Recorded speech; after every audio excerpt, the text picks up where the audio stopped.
Hello everyone, unfolding literature চ্যানেলে সকলকে স্বাগত জানাই। আজকের এই ভিডিওতে ডিসকাস করব একটি শর্ট স্টোরি লিখেছেন আর.কে নারায়ণ। তো এই শর্ট স্টোরিটার নাম তোমরা দেখতেই পাচ্ছ, অ্যাস্ট্রোলজার্স ডে। তো এই গল্পটি একটি অ্যাস্ট্রোলজারকে ঘিরে। তো গল্পটি সম্পূর্ণ বাংলায় লাইন বাই লাইন অ্যানালাইসিস করব এবং এই গল্পটি কিন্তু বর্তমানে পশ্চিমবঙ্গের সরকারি স্কুলগুলোর যে সিলেবাস রয়েছে সেখানে ক্লাস 11-এর ফার্স্ট সেমিস্টারে রয়েছে। তো গল্পটি শুরু করার আগে আর.কে নারায়ণ কে ছিলেন তার সম্পর্কে কিছুটা জেনে নিই, চলো। তো এখানে তোমরা আর.কে নারায়ণের পুরো নাম এবং তার ছবি কিন্তু দেখতে পাচ্ছ। তো তার যে পুরো নাম সেটা ছিল রাশিপুরম কৃষ্ণস্বামী নারায়ণ স্বামী। তিনি জন্মগ্রহণ করেছিলেন 10th অক্টোবর 1906-এ এবং তার মৃত্যু হয়েছিল 13th মে 2001-এ। তিনি জন্মগ্রহণ করেছিলেন ব্রিটিশদের অধীন যে চেন্নাই শহর, তখন সেটাকে বলা হতো মাদ্রাস, সেখানে, এবং তার মৃত্যু কিন্তু সেই চেন্নাইতেই হয়েছিল 2001 সালে। উনি একজন ভারতীয় লেখক ছিলেন ইংরেজি সাহিত্যে এবং তার সাথে একজন ঔপন্যাসিক মানে নোবেলিস্টও ছিলেন। তো তিনি যেটার জন্য সবথেকে বেশি বিখ্যাত সেটা হচ্ছে তিনি একটা কল্পিত নগরী তৈরি করেছিলেন, এ ফিকশনাল সাউথ ইন্ডিয়ান টাউন, যেটার নাম হচ্ছে মালগুড়ি। তিনি যে সমস্ত অ্যাওয়ার্ডগুলো পেয়েছিলেন সেগুলো হচ্ছে পদ্মবিভূষণ, সাহিত্য একাডেমি, ফেলোশিপ, বেনসন মেডেল, এগুলো কিন্তু তার পাওয়া বিভিন্ন অ্যাওয়ার্ডগুলো। তো এই যে অ্যাস্ট্রোলজার্স এই যে স্টোরিটি রয়েছে, এটা একটা মানুষকে ঘিরে যে কিনা তার বাড়ি থেকে পালিয়ে আসে এবং ভান করে যে সে একজন জ্যোতিষী হয়ে গেছে এবং এটা ভেবে যে সে হয়তো কখনো একজনকে মার্ডার করেছিল। তো সেই যে ঘটনাচক্র সেটাই কিন্তু এই গল্পটির মধ্যে আমরা দেখতে পাবো। তো ইট ওয়াজ দ্য ফার্স্ট চ্যাপ্টার, মানে এই যে গল্পটি রয়েছে এটা কিন্তু তার একটা স্টোরিজের কালেকশন রয়েছে মালগুড়ি ডেজ, এটা প্রথম চ্যাপ্টার এবং এটা কিন্তু টেলিভিশনে দূরদর্শন নামে একটি চ্যানেল ছিল, সেই টেলিভিশনে 2006 সালে কিন্তু টেলিকাস্ট করা হতো। তো এখন চলো গল্পটি লাইন বাই লাইন শুরু করা যাক। তো প্রথমেই বলেছিলাম এই যে গল্পটি একজন জ্যোতিষীকে নিয়ে, যিনি কিনা তার লাইফে একটা ভুল হয়ে গেছে, জীবনে একটা ভুল করে ফেলেছিলেন, সেই ভেবেই কিন্তু তিনি তার যে গ্রাম সেটা ছেড়ে তিনি পালিয়েছিলেন এবং তারপর একটি নতুন জায়গায় এসে তিনি তার নতুন একটা ব্যবসা শুরু করেন একজন জ্যোতিষী হিসেবে। তো আসলে কিন্তু তিনি জ্যোতিষশাস্ত্র সম্পর্কে কিছুই জানতেন না, তবুও নিজেকে কীভাবে তিনি জ্যোতিষী তৈরি করেছিলেন সেটা কিন্তু এখানে বর্ণনাটা আমরা পাবো। তো চলো শুরু করছি। Punctually at midday he opened his bag and spread out his professional equipment, which consisted of a dozen cowrie shells, a square piece of cloth with obscure mystic charts on it, a notebook, a bundle of palmyra writing. তো প্রতিদিনকার মতন তিনি কিন্তু ভর দুপুরে রোজকার মতন তার ব্যাগটা খুলে বসলেন এবং তার যে পেশাগত যে জিনিসপত্র রয়েছে সেগুলোকে একদম সাজিয়ে বসলেন, যার মধ্যে রয়েছে 1 ডজন কুড়ি, 1 টুকরো 4 কোনা কাগজ, যার উপরে রহস্যময় একটা চার্ট রয়েছে, যেটা সাধারণত জ্যোতিষীদের কাছে থাকে, একটা চার্ট থাকে, তাই তো। আর একটা নোট বই রয়েছে আর একগুচ্ছ হস্তরেখা সম্পর্কিত কিছু লেখা রয়েছে। পালমিরা রাইটিং মানে হচ্ছে হস্তরেখা সম্পর্কিত লেখা। His forehead was resplendent with sacred ash and vermilion. Vermilion মানে হচ্ছে সিঁদুর, আর স্যাক্রেড অ্যাশ মানে পবিত্র যে ভস্য রয়েছে সেগুলো দিয়ে কিন্তু তার যে কপাল সেটা কিন্তু একদম রাঙানো। And his eyes sparkle with sharp abnormal gleam which was really an outcome of a continuous searching to look up customers. আর তার যে চোখগুলো ছিল সেটা সবসময় চকচক করছিল, একদম জলজল করছিল, যেটা কিনা একদম আশ্চর্য একটা যে আভা রয়েছে তার চোখে সেটা রয়েছে। এবং সেটা কেন, সেটা হচ্ছে গিয়ে কারণ তিনি সবসময় কিন্তু কাস্টমার খুঁজছেন, তার যে ব্যবসার যে করার জন্য যে লোক দরকার, তার যে কাস্টমার দরকার, সেটা কিন্তু সবসময় সেই চকচক করার চোখ দিয়ে কিন্তু খুঁজছিলেন।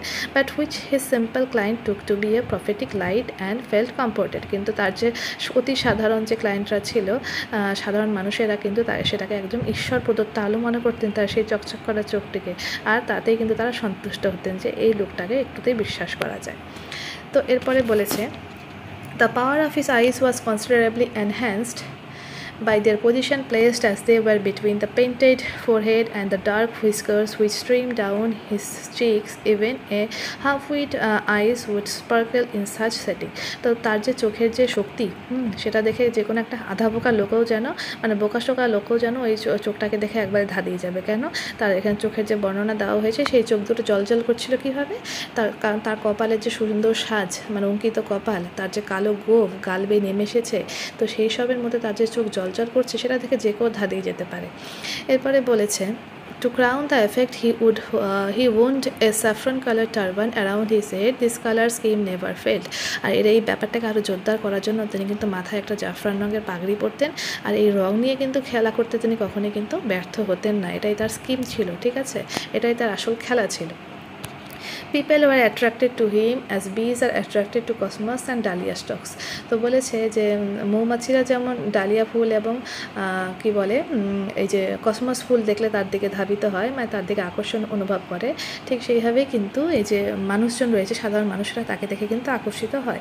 হি sat under the boughs of a spreading tamarind tree which flanked a path running through the town hall park. তো তিনি একটি তেঁতুল গাছের তলায় বসতেন এবং যার সামনে দিয়ে একটি পথ, একটা সরু পথ চলে গেছে টাউন হল অবধি। ইট ওয়াজ এ রিমার্কেবল প্লেস, মানে এই জায়গাটা একদম স্মরণীয় জায়গা, মনে রাখার মতন ইন মেনি ওয়েজ, অনেকভাবেই। কেন? A surging crowd was always moving up, সবসময় একটা ভিড় কিন্তু সেই রাস্তা দিয়ে চলাফেরা করছে। And down this narrow road morning till night, আর মানে সারাদিন, ঠিক আছে, এই যে সরু গলি দিয়ে মানে সকাল থেকে সন্ধে অবধি, রাত্রি অবধি সারাদিন লোক চলাফেরা করছে। A variety of trades and occupation was presented all along its way. আর এই যে রাস্তাটা রয়েছে, এই রাস্তা দিয়ে কিন্তু অনেক ধরনের ব্যবসা, হ্যাঁ ঠিক আছে, অনেক ধরনের পেশা এই রাস্তায় দেখা যায়।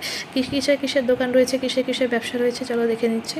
মেডিসিন সেলার্স, মানে ওষুধ বিক্রেতা রয়েছে। Sellers of stolen hardware and junk, মানে জাঙ্ক মানে কি, ফেলে দেওয়া জিনিসপত্র, আর হচ্ছে চুরি করা জিনিসপত্র, চুরি করা হার্ডওয়্যারের জিনিস একজন মানে ব্যবসায়ী রয়েছে। ম্যাজিশিয়ানস রয়েছে, and above all and auctioneer of cheap cloth, এবং আরেকজন রয়েছে যিনি কিনা খুব সস্তা কাপড়ের নিলামি, মানে সস্তা কাপড় বিক্রি করছেন, ঠিক আছে। Who created enough day in all day to attract the whole town. আর এই যে ব্যবসায়ীরা রয়েছে সারাদিন ধরে চেঁচামেচি করতো, যেটা কিনা সারা শহরকে তারা আকর্ষণ করার চেষ্টা করতো তাদের চেঁচামেচিগুলোর মাধ্যমে। Next to him A vociferousness came a vendor of fried groundnuts who gave his ware a fancy name each day, calling it Bombay ice cream one day, and the next day Delhi almond, and the third day Raja's delicacy, and so on so forth, and people flocked to him. তো এই যে জ্যোতিষী রয়েছে, তার পাশে আরও একজন ব্যবসায়ী রয়েছে, তিনি হচ্ছে ভাজা বাদাম বিক্রি করতেন, এবং তিনি তার প্রত্যেক দিন সেই যে ভাজা বাদাম, সেটা একটা করে মজার নাম দিতেন। একদিন তিনি নাম দিতেন বোম্বে আইসক্রিম, আরেকদিন হয়তো দিল্লির বাদাম বলে দিলেন, আরেকদিন বলে দিলেন কিংস ডেলিকেসি, মানে রাজার পছন্দের খাবার। এভাবেই কিন্তু তার ব্যবসা চলতে থাকে। আর এরপরেই বলেছে A considerable portion of this crowd dallied before the astrologer too. আর এই যে বাদাম বিক্রেতার কাছে যে লোকেরা জমা হয়, তার যে আওয়াজ শুনে, তার যে সুন্দর সুন্দর খাবারের নাম শুনে তার কাছে জমা হয়, তার কিছু যে ভিড় রয়েছে, সেটা কিন্তু এই যে জ্যোতিষীর কাছেও কিন্তু আকৃষ্ট হয়। The astrologer transacted his business by the light of a flare which crackled and smoked up above the groundnut heap nearby. তো এই যে সমস্ত যে ব্যবসায়ীরা রয়েছে, তাদের দোকানে কিন্তু নিজস্ব আলো রয়েছে, কিন্তু এই যে অ্যাস্ট্রোলজার রয়েছে, যে এই যে জ্যোতিষী রয়েছে, তার দোকানে যে আলোটা আসতো, সেটা কোথা থেকে আসতো? সে যে বাদামের যে স্তূপ, মানে সে যে বাদামের দোকানদারের কাছে যে আলোটা রয়েছে, সেই বাদামের স্তূপের একটা ফাঁক দিয়ে একটা ধোঁয়া পেরিয়ে যেন আলোটুকু এসে তার সেই ব্যবসাটা, মানে তার ব্যবসার যে জায়গাটা, সেখানে সে একটুখানি আলো পড়তো, এবং সেটা দিয়েই তিনি কিন্তু তার ব্যবসাটা চালিয়ে নিতেন। তার কিন্তু নিজস্ব আলোটুকুও ছিল না। এবং তাকে কী সুন্দর করে এখানে বর্ণনা করেছে যে বাদামের একটা ফাঁক দিয়ে একটু ধোঁয়া পেরিয়ে যেন তার ব্যবসার যে জায়গা, সেখানে কিন্তু আলো এসে পৌঁছতো। এরপরে বলেছে half the enactment of the place was due to the fact that it did not have the benefit of municipal lighting. এই জায়গার আকর্ষণের অন্যতম কারণ হলো এখানে শহর কর্তৃপক্ষের কোনো আলোর ব্যবস্থাই নেই। The place was lit up by the shop lights. আর এই যে প্লেসটা, এই যে জায়গাটা, এটা কিন্তু আলোকিত হতো শুধুমাত্র এই দোকানের আলোতেই। One or two had hissing gaslights, some had naked flares stuck on poles, some were lit up by the old cycle lamps, one or two, like the astrologers, managed without lights of their own. এই যেটা তোমাদের বললাম যে এই জায়গাটায় সবার কিন্তু নিজস্ব, মানে পৌরসভার কোনো আলো ছিল না, এখানে সবার নিজস্ব আলোর ব্যবস্থা ছিল। তো সেটাই বলেছে, দু একটা দোকানে হিসির শব্দ করা গ্যাসের যে আলো, যেটাকে হ্যাজাক বলে, আমরা সাধারণত বাংলায় হ্যাজাক বলে থাকি, সেই ধরনের আলো রয়েছে। কারো খুঁটির সাথে বাঁধা একটি মশাল রয়েছে কারো দোকানে, কারো পুরনো সাইকেলে বাতি একটা রয়েছে, আবার কারো আর এই যে কারো এই জ্যোতিষীর মতো নিজস্ব কোনো আলোর ব্যবস্থাই ছিল না। তারপরে বলেছে this suited the astrologer very well for the simple reason that he had not in the least intended to be an astrologer when he began life, and he knew no more of what was going to happen to others than he knew what was going to happen to himself next minute. ঠিক আছে, এখানে দেখো এই যে আলোর কথাটা এখানে বলেছে, আলোর বর্ণনাটা দিয়েছে, সেই আলোটা কিন্তু এই যে জ্যোতিষী ছিল তার পক্ষে কিন্তু ভীষণ উপযুক্তই ছিল। তো দেখো এখানে বলেছে এখানে সেখানে যে একটা আলো আঁধারি যে অদ্ভুতের যে একটা খেলা এখানে দেখা যাচ্ছে, সেটা কিন্তু জ্যোতিষীর কাছে বেশ উপযুক্ত একটা জায়গা হয়ে উঠেছিল। এবং জীবনের শুরুতে তিনি মোটেও একজন জ্যোতিষী হতে চাননি। নিজের জীবনে পর মুহূর্তে কী ঘটতে চলেছে তার থেকেও তিনি অন্যের জীবনে ভবিষ্যতে কী ঘটবে সেই বিষয়েও কিন্তু তিনি খুবই কম জানতেন। He was as much as a stranger to the stars as were his innocent customers. তো উনি কিন্তু তার যে নিরীহ ক্রেতা তাদের কাছেও কিন্তু উনি একদম অজ্ঞ ছিল, ঠিক আছে। তারপর এবং নক্ষত্র বিষয়েও কিন্তু তিনি একদম অজ্ঞ ছিলেন। Yet he said which placed and astonished every that was more a matter to study practice shrewd guess works. তো তবুও তিনি এমন কিছু বলতেন যাতে কিন্তু প্রত্যেকে খুশি এবং অবাক হয়ে যেত, ঠিক আছে। All the same it was as much an honest man's labour as any other and he deserve the wages he carried home at the end of the day. তো তার এই যে কাজ, এই কাজগুলোর মতন একদম সৎ পরিশ্রমের ফল। কারণ তিনি যেটা দেখতেন সেটা সমস্তই কি মূলত পর্যবেক্ষণ, অনুশীলন, মানুষকে দেখে তাদেরকে দেখে একটা অনুমান করতেন। তো এটা কিন্তু তার সৎ কাজেরই একটা ফল। এবং দিনের শেষে তিনি যা মজুরি পেতেন সেটাকে কিন্তু বাড়ি নিয়ে যেতেন, ঠিক আছে। তো তার কিন্তু তারা নক্ষত্র সম্পর্কে কোনো জ্ঞান ছিল না, যে সমস্ত ক্রেতা তার কাছে আসবে। কিন্তু তাদেরকে দেখে, তাদেরকে অবজার্ভ করেই কিন্তু তিনি অনেক কিছু বলতে পারতেন, যেটা কিন্তু অনেকটা সঠিক হতো। এবং দিনের শেষে কিন্তু সেটা কিন্তু তার সৎ একটা ইনকাম, ঠিক আছে, সৎ পরিশ্রমের ফল। He had left his village without any previous thought or plan. তো উনি কিন্তু কোনোরকম ভাবনা চিন্তা ছাড়াই তার যে গ্রাম, তার যে আগের গ্রাম সেটা কিন্তু ছেড়ে দিয়েছিলেন। If he had continue there he would have carried on the work of his forefathers, namely tilling the land, living, marrying and ripening in his cornfield and ancestral home.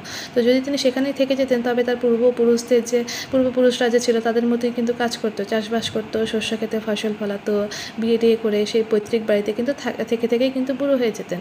But that was not to be, কিন্তু সেটা তো আর হওয়ার ছিল না। He had to leave home without telling anyone and he could not rest till he left it behind couple of 100 miles। তো ওনাকে কিন্তু কাউকে কিছু না জানিয়ে তার বাড়ি ছাড়তে হয়েছিল এবং প্রায় 200 মাইল পার না করা অবধি তিনি কিন্তু থাকতে পারেনি। তার যে পৈতৃক ভিটে সেখান থেকে কিন্তু অনেক দূরে যেতে হয়েছিল। কেন? এসবের পিছনে কী কারণ ছিল? তো চলো আরও পড়ি, তারপরেই বোঝা যাবে। তারপরেই বলেছে to a villager it is a great deal as if an ocean flowed between. তো একজন গ্রামের মানুষের কাছে কিন্তু একটা ভীষণ কঠিন ব্যাপার, দুটি সাগরের মাঝে যেন বাস করার মতন, ঠিক আছে। তারপরেই he had working analysis of mankind's travels, marriage, money and the tangles of human ties. তো মানুষের বিভিন্ন সমস্যা নিয়ে তার একটা নিজস্ব ভাবনা রয়েছে, যেমন বিয়ে, টাকা পয়সা, মানব জীবন সম্পর্কে নিজস্ব তার একটা ব্যাখ্যা রয়েছে। Long practice had sharpened his perceptions. তো একটা দীর্ঘ অনুশীলন তার যে এই যে অনুভূতি সেটাকে কিন্তু আরও কিন্তু তীব্র করে দিয়েছিল। Within 5 minutes he understood what was wrong. আর 5 মিনিটের মধ্যেই তিনি বুঝে যেতেন যে ঠিক কী ভুল হচ্ছে। হি charge 3 rupees per question and never opened his mouth till the other had spoken for at least 10 minutes, which provided him enough stuff for a dozen of answers and advices. তো উনি কিন্তু প্রত্যেকটা প্রশ্নের জন্য 3 পয়সা করে নিতেন এবং অপরজন অন্তত 10 মিনিট পর্যন্ত তার সম্পর্কে কিন্তু কথা বলবেন, তারপরেই কিন্তু তিনি তার নিজের মুখ খুলতেন। অন্যের সম্পর্কে অন্তত 10 মিনিট না শোনা অবধি কিন্তু তিনি কখনোই নিজের মুখ খুলতেন না। এর থেকেই যে তারপরে যে তাদের থেকে যে বর্ণনাটা শুনতেন তার থেকে কিন্তু তার ডজন খানেক প্রশ্নের উত্তর কিন্তু তার তৈরি হয়ে যেত উপদেশ দেওয়ার মতন। এরপরে বলেছে when he told the person before him gazing at his palm, in many ways you are not getting the fullest results for your efforts. 9 out of 10 were disposed to agree with him. তো এরপরে কিন্তু তিনি বলতেন যে প্রত্যেকটা প্রশ্নের জন্য এর থেকে কিন্তু তিনি ডজনখানেক প্রশ্নের উত্তর উনি পেয়ে যেতেন, যেটা আমরা বললাম। আর যখন তিনি তার সামনের মানুষটার হাতের তালুর দিকে তাকাতেন, কি হাতের যে চাটু সেখানে তাকাতেন, এবং অনেক ক্ষেত্রেই সেটা দেখে কি বলতেন যে অনেক ক্ষেত্রেই আপনি আপনার পরিশ্রমের পুরো ফল পাচ্ছেন না, এরকম কিন্তু জ্ঞান গাঁজাখুরি গল্প কিন্তু দিত। আর 10 জনের মধ্যে 9 জনে কিন্তু সহমত প্রকাশ করতো। আসলে সবাই আমরা ভাবি যে আমরা যতটা কষ্ট করছি সেই ফল আমরা পাচ্ছি না। তো একজন হাত দেখে যদি আমাদের এই কথা বলে, আমরাও তো বলবো হ্যাঁ ঠিকই বলেছেন আপনি। এরপরে বলেছে or he gave an analysis of character. Most of your troubles are due to your nature. How can you be otherwise with certain where he is? You have an impetuous nature and a rough exterior. This endeared him to their hearts immediately, for even the mildest of us loves to think that he has a forbidding exterior. তো দেখো তারা কিন্তু বেশ কয়েকটা ওই একই ধরনের যেগুলো গাঁচাখুরি গল্প সেগুলো কিন্তু সবাইকে বলতো, কিন্তু সেটা শুনেই কিন্তু সাধারণ মানুষেরা ভীষণ খুশি হয়ে যেত, আরে হ্যাঁ আপনি তো ঠিকই বলেছেন। যেমন এখানে কীভাবে বলেছে যে তিনি কখনো হয়তো প্রশ্ন করতেন, এমন কোনো স্ত্রীলোক আছেন কি যিনি দূর সম্পর্কের আত্মীয় হতে পারেন, তিনি আপনার সঙ্গে ভালো ব্যবহার করেন না। দেখুন কোথাও না কোনো আত্মীয় তো আমাদের সঙ্গে ভালো ব্যবহার করেই না। আবার বলছেন তিনি এভাবেও ব্যাখ্যা করতেন যে আপনার যত সমস্যা আপনার এই নেচারের জন্য, আপনার প্রকৃতির জন্য, যে অবস্থায় আছেন শনির সাথে অন্যতা হওয়ার জন্যই। মানে শনির কথা বলে দিলে সবাই যেন ভাবে যে হ্যাঁ আমার জীবনে যত সমস্যা এই শনির জন্য, যেটা আমাদের স্বাভাবিক একটা ব্যাপার। আবার একটা বলতো যে আপনার মধ্যে একটা প্ররোচনা আছে, একটা উদ্রেককারী ভাব আছে, একটা উগ্র ভাব আছে। এর ফলে তিনি খুব সহজেই তাদের মন জয় করে নিতেন। কারণ আমাদের মধ্যে সবথেকে যে নরম স্বভাবের মানুষটাও ভাবতে ভালোবাসে যে তার চেহারার একটা উগ্র ভাব আছে, ঠিক আছে? তো এইভাবে কিন্তু তিনি কিন্তু মানুষের মন কিন্তু খুব সহজেই জয় করে নিতেন। The nurse painter blew out his flare and rose to go home. তো বাদাম বিক্রেতা এরই মধ্যে তার বাতি নিভিয়ে দিয়েছেন এবং বাড়ি যাওয়ার জন্য প্রস্তুতি সেরে ফেলেছেন। This was a signal for the astrologers to bundle up too since it left in darkness except for a little shaft of green light which stayed in from somewhere and touch the ground before him. তো এটা কিন্তু জ্যোতিষীর জন্য একটা সংকেত যে এবার তাকেও তার ব্যবসা পাটটা গোটাতে হবে। বাদাম বিক্রেতা চলে গেলে তার জায়গাটা প্রায় অন্ধকার হয়ে যাবে, কারণ ওই দোকান থেকে একটা আলোর ঝলক এসে তার জায়গাটাকে আলোকিত করে। তার জন্য কিন্তু তার এখনও ব্যবসা পাটটা গোছানোর একটা সময় হয়ে গেছে, এটা কিন্তু তার কাছে একটা সংকেত। He picked up his cowrie shells and paraphernalia and was putting them back into his bag when the green shaft of light was blotted out. He looked up and saw a man standing before him. He sensed a possible client and said, "You look so careworn." তো যখনই তিনি এই সমস্ত কিছু বোঝাচ্ছিলেন, তিনি তার ঘড়ি এবং অন্যান্য সরঞ্জামগুলো তুলে তার ব্যাগে রাখতে যাওয়ার যে মুহূর্ত, সেই সময় একটা আলোর ঝলকাটায় মুছে গেল এবং উপর দিকে তাকিয়ে তিনি দেখতে পেলেন একজন মানুষকে সামনে দাঁড়িয়ে থাকতে। তিনি ধরে নিলেন যে এটা হয়তো তার সম্ভাব্য একজন ক্রেতা বা খরিদ্দার হতে পারে। তো তিনি তাকে বললেন, আপনাকে খুবই দুশ্চিন্তাগ্রস্ত লাগছে। তো দেখো নতুন একটা ক্রেতা পেলে যখন তিনি ব্যবসা গোটাবেন। It will do you good to sit down to sit down for a while and chat with me. তো বলছে এটা খুবই ভালো হবে, আপনাকে তো খুব দুশ্চিন্তাগ্রস্ত লাগছে, আপনি একটু আমার সাথে বসুন, একটু কথা বলুন, তাহলে হয়তো আপনার একটু ভালো হবে।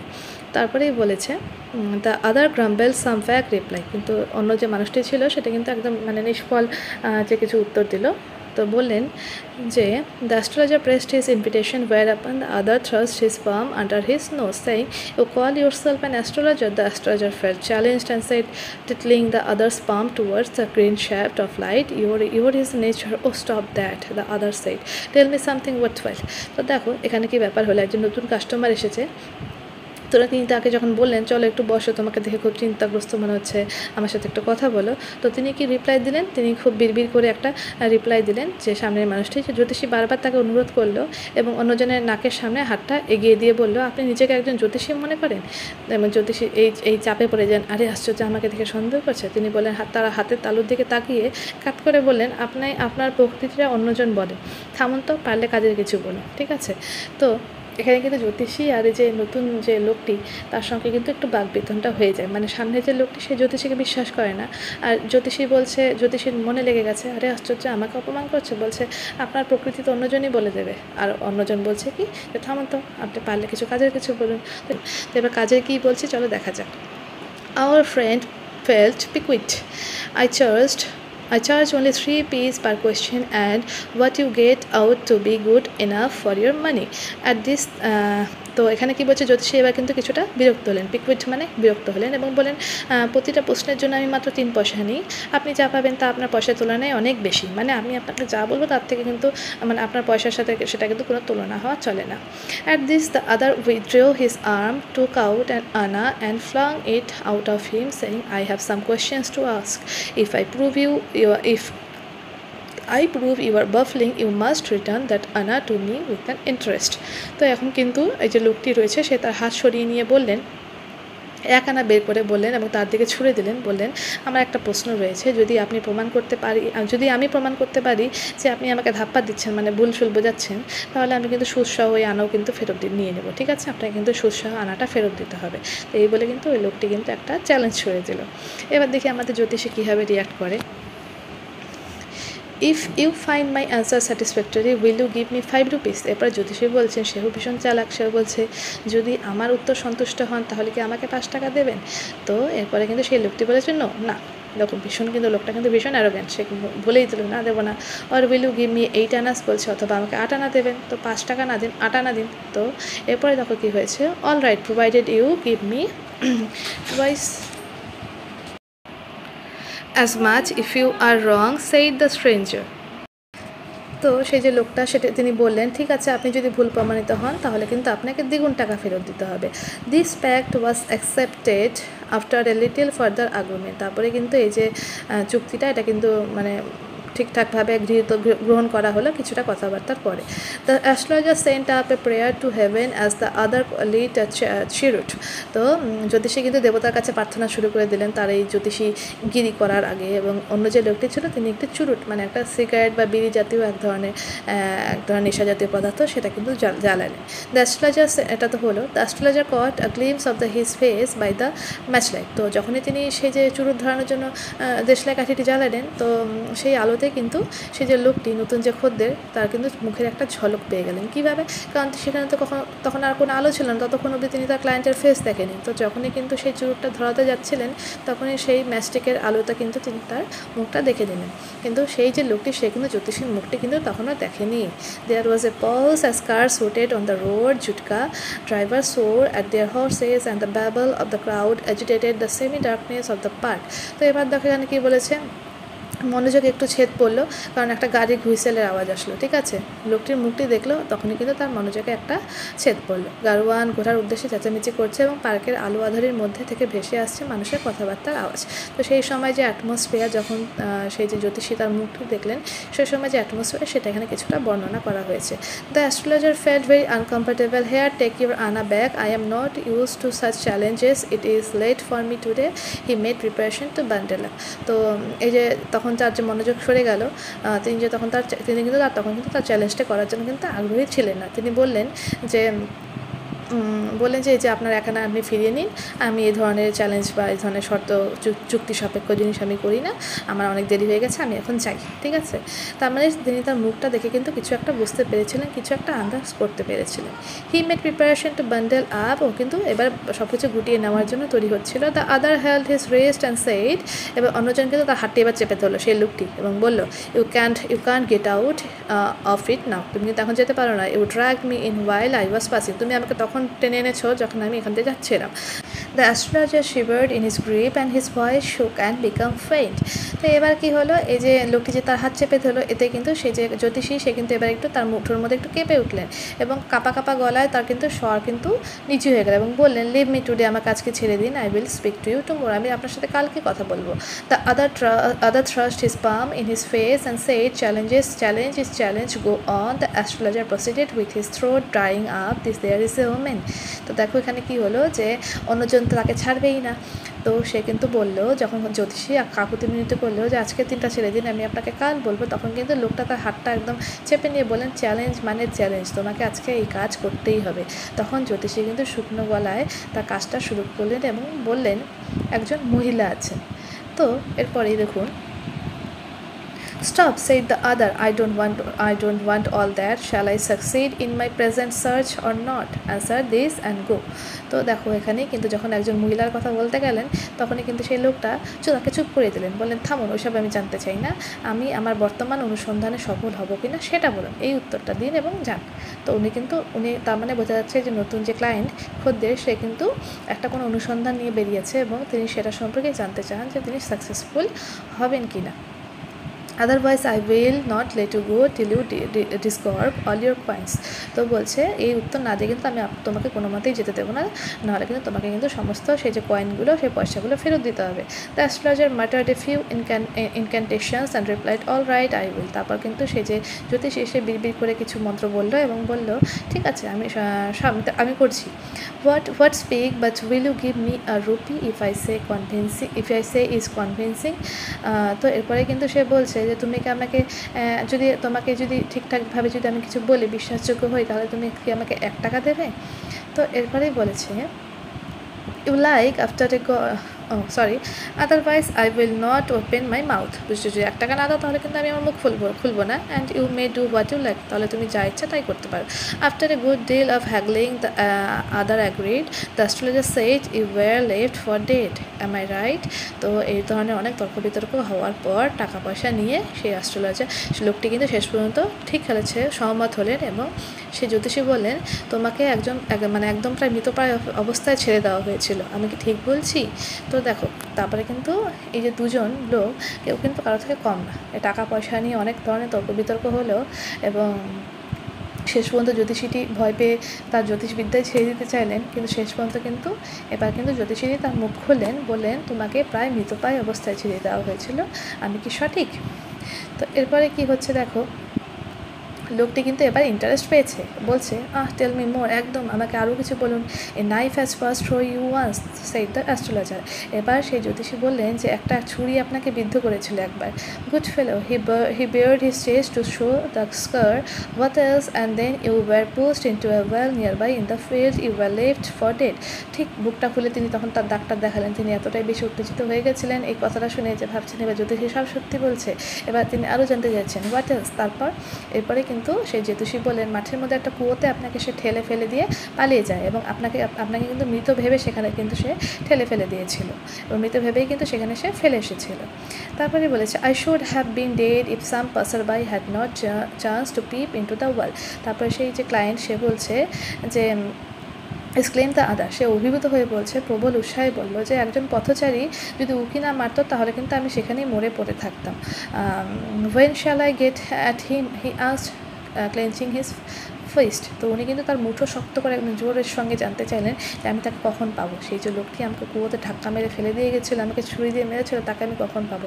তার মানে কি, এই ক্লায়েন্ট বর্তমানে তার অনুসন্ধানটা কী নিয়ে? তার অনুসন্ধান হচ্ছে সেই লোকটিকে নিয়ে যে তাকে একদিন মেরে পালিয়েছিল। In the next word answer the astrologer. তো এবার যে জ্যোতিষী, সে বলল যে এই জীবনে নয়, পরপারে, মানে স্বর্গে গেলে, মানে মরার পরে বা আবার জন্ম নিলে তার সাথে কিন্তু তার দেখা হবে। মানে কি, মানে বোঝা যাচ্ছে যে যেই লোকটি সে অনুসন্ধান করছে সে মারা গেছে।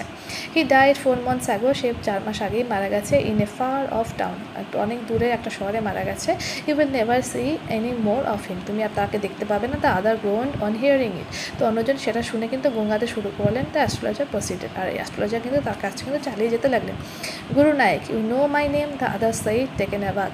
তো এবার কিন্তু অ্যাস্ট্রোলজার, সে যে ব্যক্তিটি, তার নাম ধরে বলে, গুরু নায়ক। আরে আশ্চর্য, যে অ্যাস্ট্রোলজার শুধুমাত্র মানুষকে পর্যবেক্ষণ করে, তার শোনা সমস্ত কথা শুনে তার থেকে তারপরে লোককে সমস্ত কিছু বলতেন, সে আশ্চর্যভাবে কারো নাম অবধি কী করে বলে দিচ্ছে। তো এখানে কিন্তু সেই লোকটির নাম, নতুন যে ক্লায়েন্ট, তার নাম কিন্তু গুরু নায়ক।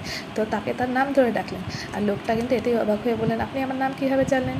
As I know other things Guru Nayak, listen carefully to what I have to say. তো এভাবে কিন্তু বলছে সেই জ্যোতিষী যে, গুরু নায়ক, আমি যা বলছি মন দিয়ে শোনো, আমি কিন্তু আরও অনেক কিছু জানি। Your village is 2 days journey due the north of this town. বলছে তোমার যে গ্রাম, সেটা কিন্তু এই যে শহর থেকে প্রায় 2 দিনের পথ। Take the next train and be gone. বলছে পরের ট্রেনটা নিয়ে কিন্তু চলে যাও।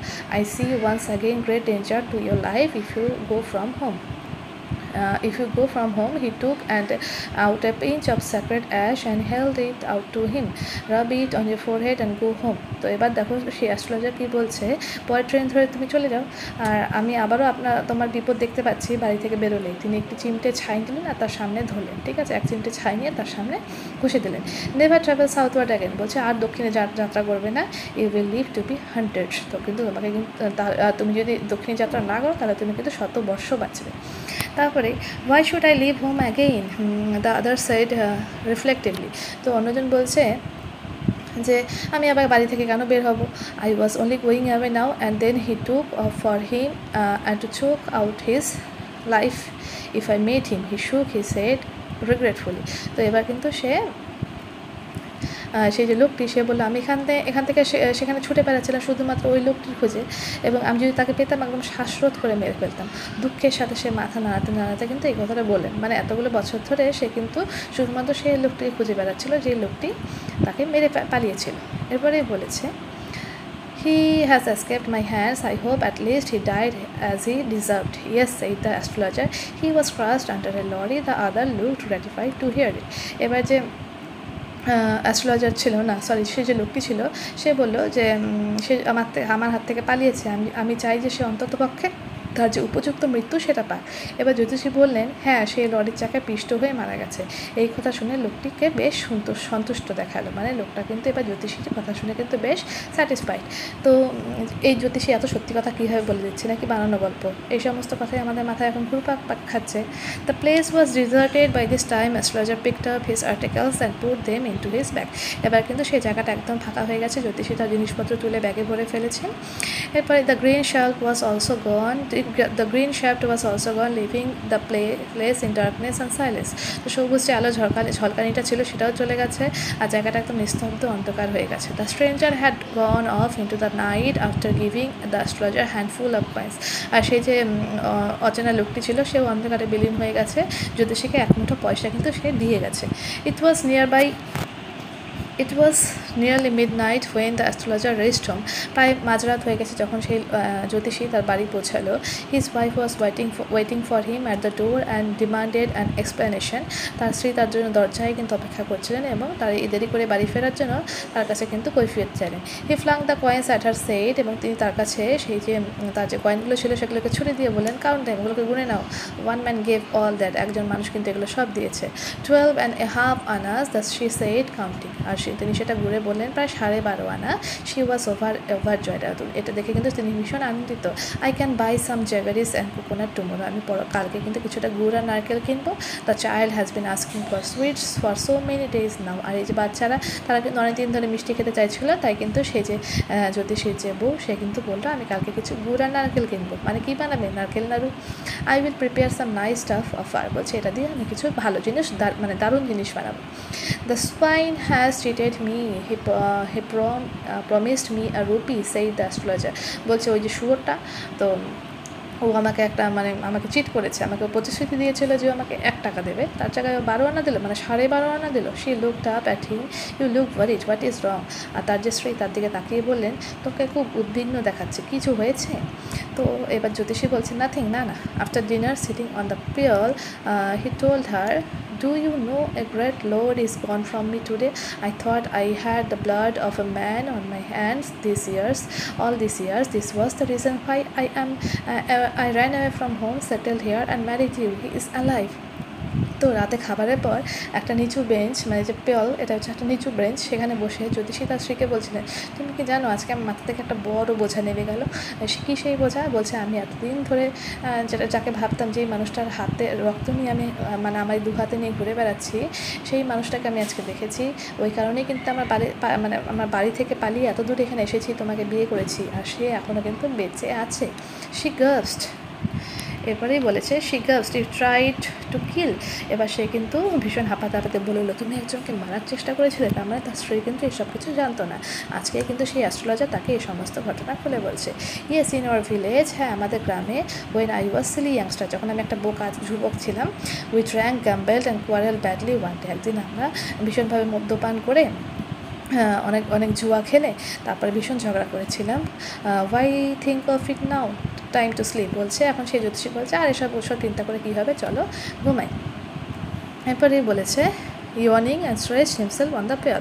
আর এই বলে কিন্তু সে টান হয়ে সেই হাই তুলতে সেই বিছানায় বা সেই বেঞ্চের ওপর, সেটা একটা খাটিয়ে জাতীয় জিনিস, তো সেটার উপরে কিন্তু শুয়ে পড়লেন। ঠিক আছে, তো এখানে কিন্তু এই গল্পটা শেষ হলো। একজন ভণ্ড জ্যোতিষী সে কী ভুলের জন্য এত বছর তার যে গ্রাম সেটা ছেড়ে ঘুরে বেড়াচ্ছিলেন, সেটা কিন্তু আমরা এই পার্টে এসে জানতে পারলাম। ঠিক আছে, যে সে ভেবেছিল সে একজনকে ঝগড়া করে মেরে ফেলেছে, কিন্তু আসলে কিন্তু সে ব্যক্তিটি মরেনি।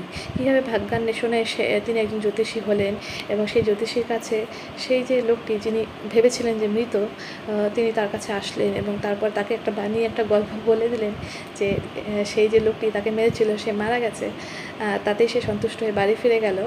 এরপরে কিন্তু দুজনেরই কিন্তু তাদের যে জীবনের যে অনুসন্ধান বা চিন্তা, সেটা থেকে কিন্তু দুজনেই কিন্তু এই ঘটনার পরে কিন্তু মুক্তি পেয়ে গেল। সেই যে লোকটি সে ভাবছে যে না, আমাকে যে মেরেছে সে তার উপযুক্ত শাস্তি পেয়ে গেছে লরির নিচে চাপার পরে।